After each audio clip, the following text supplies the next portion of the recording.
محمد عبد الجبار صاحب نے پوچھا ہے کہ رات کو اکثر میں ڈر جایا کرتا ہوں، کیا کروں؟ سوال اچھا ہے۔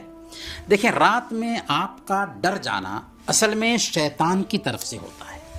حضرت جابر رضی اللہ تعالی عنہ صحیح مسلم کی روایت کے مطابق بیان فرماتے ہیں کہ اللہ کے نبی صلی اللہ علیہ وسلم کے پاس ایک دیہاتی آیا اور اس نے کہا کہ میں نے خواب دیکھا ہے کہ میرا سر کاٹ لیا گیا ہے اور میں اس کے پیچھے بھاگا جا رہا ہوں۔ یعنی رات میں ایک دیہاتی خواب دیکھتا ہے کہ میرا سر کاٹ لیا گیا ہے اور میں اس کے پیچھے بھاگ رہا ہوں۔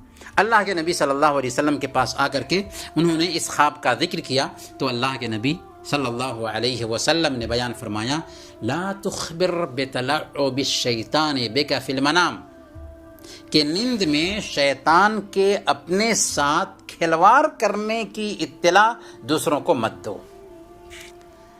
پتہ یہ چلا کہ شیطان اگر اس طرح سے وسوسہ ڈالتا ہے خواب میں یا اس طرح کی باتیں آتی ہیں تو اس کو شیطانی خواب سمجھنا چاہیے اور اس کی پرواہ نہیں کرنی چاہیے۔ البتہ اگر ہم شرعی اذکار کا اہتمام کریں تو اس طرح کی شکایت جاتی رہے گی۔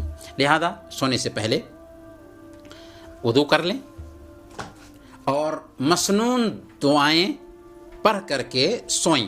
مثال کے طور پر آیت الکرسی پڑھ لیں، اسی طرح تینوں قل هو اللہ احد، قل اعوذ برب الفلق اور قل اعوذ برب الناس پڑھ کر کے اپنے دونوں ہاتھوں کو جمع کر کے ان میں پھونک دیں اور جہاں تک ہو سکے اپنے سارے بدن پر اسے پھیر لیں۔